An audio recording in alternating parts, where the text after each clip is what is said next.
باب ما جاء فی بول ما یوکل لحمہ، باب ان احادیث کے بیان میں جو آئے ہیں ان حیوانات کے پیشاب میں جو مأکول اللحم ہے، کہ مأکول اللحم کا پیشاب پاک ہے یا ناپاک ہے۔ اس مسئلہ میں اختلاف ہے کہ جو حیوانات حلال ہے جن کا گوشت کھایا جاتا ہے ان کا پیشاب فضلہ پاک ہے یا ناپاک ہے، تو امام مالک رحمہ اللہ اور امام احمد ابن حنبل رحمہ اللہ کا مذہب ہے کہ مأکول اللحم حیوانات کا فضلہ پاک ہے۔ فضلہ امام ابو حنیفہ اور امام شافعی رحمہ اللہ کا مذہب یہ ہے کہ مأکول اللحم حیوانات کا فضلہ ناپاک ہے۔ امام مالک اور امام احمد ابن حنبل کی دلائل ایک روایات باب کے ہیں کہ مدینہ منورہ میں ایک گروہ آیا رسول اللہ صلی اللہ علیہ وسلم کی خدمت میں اور وہ تمام لوگ بیمار ہو گئے، تو نبی علیہ السلام نے فرمایا مدینہ سے باہر جنگل میں صدقے اور بیت المال کی اونٹنیاں ہیں، تم جنگل میں جاؤ، ان کا دودھ بھی پیو اور ان کا پیشاب بھی پیو۔ تو امام مالک اور امام احمد ابن حنبل فرماتے ہیں کہ اگر اونٹنیوں کے پیشاب ناپاک ہوتا تو آپ صلی اللہ علیہ وسلم بیماروں کو حکم صادر نہ فرماتے کہ جاؤ ان کا دودھ اور پیشاب پیو، لیکن آپ نے تو حکم دیا ہے۔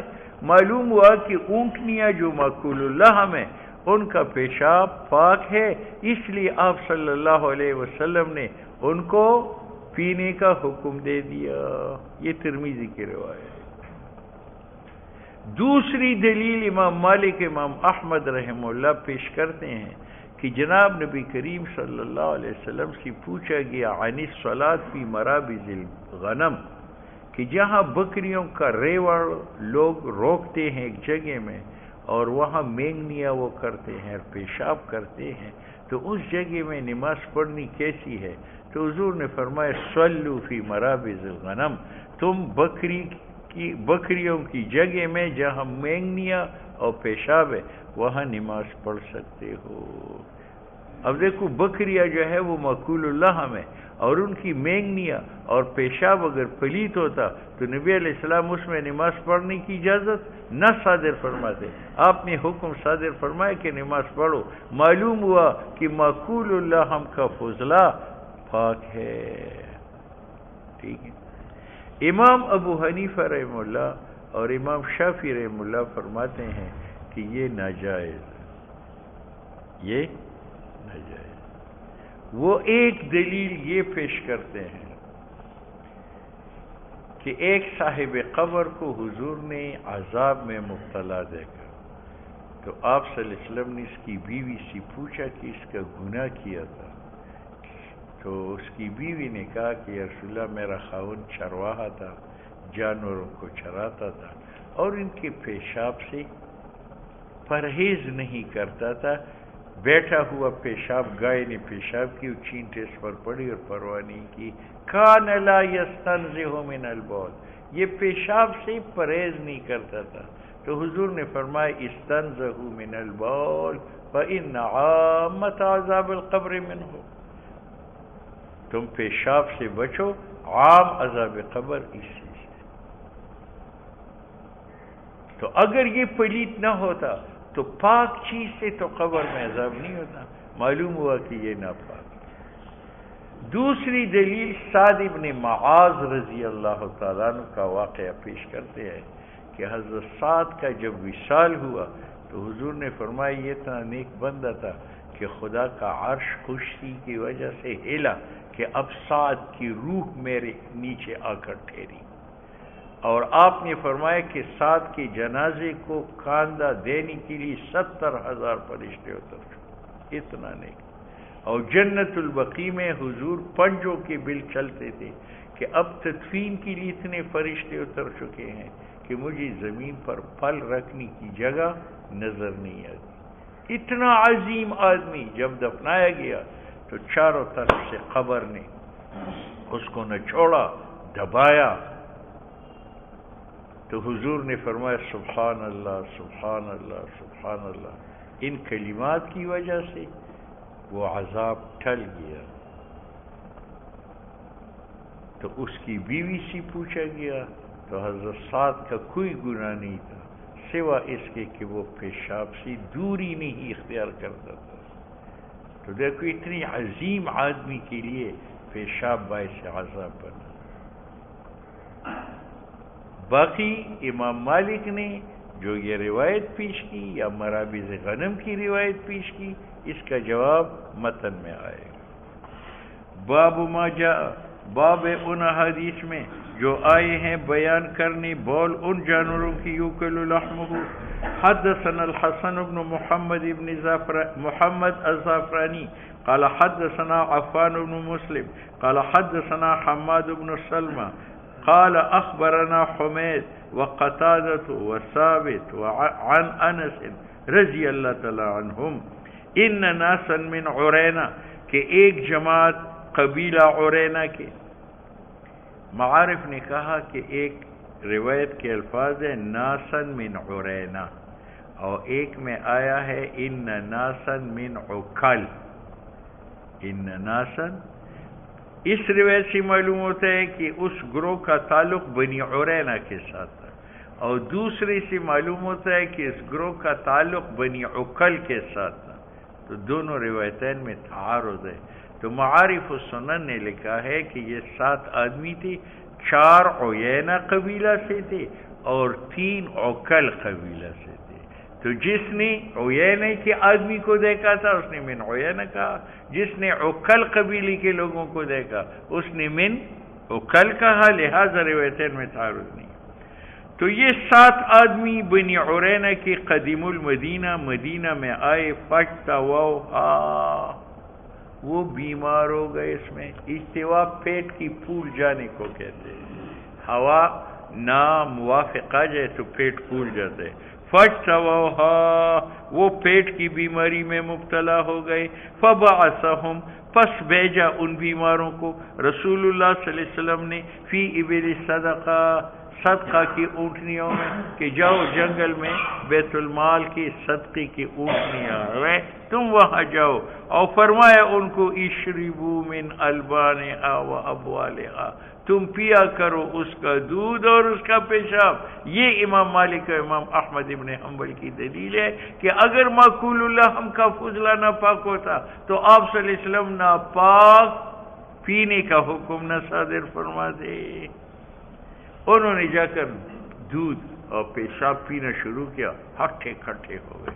جب ہو گئے تو جو چرواہی تھے بیت المال کے ان کو قتل کیا، ان کی آنکھیں نکالی، ہاتھ پیر کاٹے اور اونٹوں کو لے کر بھاگ گئے. آپ صلی اللہ علیہ وسلم کو پتہ چلا، آپ نے پیچھے لوگوں کو بھیجا، ان کو پکڑ لیا اور اسی طرح ان کے آنکھیں نکالی، ان کے ہاتھ پیر کاٹے، آنکھ ناک کاٹی اور گرم زمین پر پھینک کر وہ تڑپ تڑپ کر دم توڑ گئے.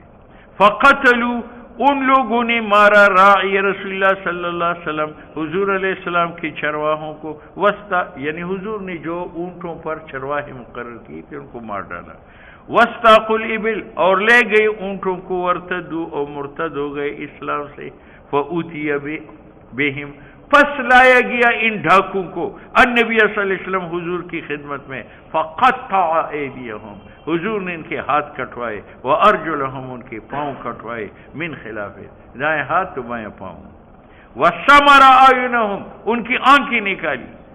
سمرا، گرم سریا ڈالا ان کے آنکھوں میں.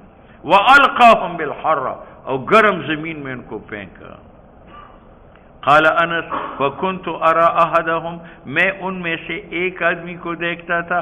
یکد الارض، کہ وہ زمین کو ریتتا تھا. بفیہ، منہ سے، یعنی خشک مٹی ہٹاتا تھا تاکہ تری نکل آئے اور میں اپنی پیاس بجھاؤں، اتنی پیاسے تھے. حتی ماتو وہ مرے. وربما قال حماد یقدم الارض کوریتا تھا زمین کو بفیہ اپنی منہ سے حتی ماتو حتی کہ وہ مردار ہو گئے. یہ امام مالک کی دلیل ہے. قال ابو عیسیٰ ھذا حدیث حسن صحیح وقد روی اور یہ منقول ہے من غیر وجہ ایک سند سے زیادہ کے ساتھ عن انس. یہ قول اکثر اہل علم کا. قالو کہتے ہیں لا باس ببول ما یوکل لحمہ کوئی گناہ نہیں ہے ماکول اللحم کے فضلہ کے ساتھ. حدثنا الفضل بن سهل الأعرج قال حدثنا يحيى بن غيلان قال حدثنا يزيد بن زريع قال حدثنا سليمان التيمي عن أنس بن مالك قال إنما سمل النبي صلى الله عليه وسلم نبی علیہ السلام نے ان کے ہاتھ پیر کاٹے نکالے آیونہم ان کی آنکھیں لأنہم سملو کیونکہ ڈاکو نے نکالے تھے عین رعات ان کے چرواہوں کے. قال ابو عیسیٰ ھذا حدیث غریب لا نعلم احدا ہم کسی راوی کو نہیں جانتے جو اس کو ذکر کرے غیر ھذا الشیخ یزید ابن زرع سے. اور یہ معنی اس قول کا والجروح قصاص انہوں نے جہاں جہاں رعات کو زخمی کیا تھا حضور صلی اللہ علیہ وسلم نے ڈاکوں کو وہاں سے زخمی کیا. وقد روی عن محمد ابن سیرین انہو قال انما فعل النبی علیہ السلام ھذا حضور صلی اللہ علیہ وسلم نے ان کے ہاتھ پیر کاٹے قبل ان تنزل الحدود حدود نازل ہونے سے پہلے. یہاں دو باتیں ہیں. ایک تو روایت کا جواب. روایت کا جواب یہ ہے کہ غیر مأکول اللحم کا پیشاب پلید ہے لیکن حضور نے پلید پینے کا حکم اس لیے دیا تھا کہ حضور کو وحی کی یا معلوم ہوا تھا کہ یہ لوگ بھی پلید یہ مرتد ہونے والے ہیں کافر بننے والے ہیں تو پلید کو پلید پینے کا حکم دے دیا. ٹھیک. دوسرا یہ ہے کہ یہاں جو آیا ہے اشربو من البانہا و ابوالہا حضور نے فرمایا اشربو پہلی لکیر میں تم پیو اس کے البان و ابوالہا. یہ عبارت محذوف ہے. اشربو من البانہا واتقو من ابوالہا اس کا دودھ پیو اس کے پیشاب سے بچو. یہ دوسرا یہ ایسا ہے علفت الناقۃ طبنا وماء کھلایا میں نے اونٹنی کو بوسا اور پانی. تو بوسا تو کھلایا جاتا ہے پانی کھلایا جاتا ہے یا پلایا جاتا ہے ہاں. تو جس طرح علفت الناقۃ طبنا وماء میں عبارت معذوف ہے یعنی علفت الناقۃ طبنا واشربتها ماء وہاں اشربتها جو ہے وہ مستتر ہے. تو یہاں بھی ہے اشربوا من البانها او واتقوا من ابوالها. ٹھیک ہے. تیسرا جواب یہ ہے کہ یہاں مأکول اللحم کے پیشاب پینے کا حکم دیا گیا ہے لیکن یہ منسوخ ہے. یہ کیا ہے؟ اور نسخ کی دلیل یہ ہے کہ نبی علیہ السلام نے ان کی آنکھیں نکالی ان کے کان کاٹے ان کی ناک کاٹی ان کے ہاتھ پیر کاٹے اور یہ مسئلہ ہے اور مسئلہ شریعت میں حرام ہے لیکن حضور نے یہ مسئلہ کرایا تھا ابتدائی اسلام میں وہ مسئلہ حرام ہے. تو جس طرح اس میں مذکور مسئلہ حرام ہے تو اسی طرح اس میں مذکور شرب ابوال جو ہے وہ بھی حرام ہو چکا ہے. یہ منسوخ ہے. بات سمجھ میں ہاں. دوسری بات یہ ہے کہ نبی علیہ السلام نے ان کے اعضاء کٹوائے اور اس کا نام مسلح ہے اور حضور علیہ السلام نے خود مسلح سے منع فرمایا کہ کسی کے ہاتھ پیر نہ کاٹو. تو اس کا ایک جواب تو ترمذی نے دیا ہے. ترمذی نے یہ دیا ہے کہ قرآن میں ہے والجروح قصاص جیسے ظالم مظلوم میں جرا کرے تو ظالم ایسی جرا کرو. انہوں نے رعات میں ایسے اعضاء کاٹے تھے تو حضور علیہ السلام نے والجروح قصاص پر عمل کر کے ان کے اعضاء بھی کاٹے. ٹھیک. اور دوسرا جواب یہ ہے کہ یہ منسوخ ہے. باب ما جاء فی الوضوء من الریح. ٹھیک ہے.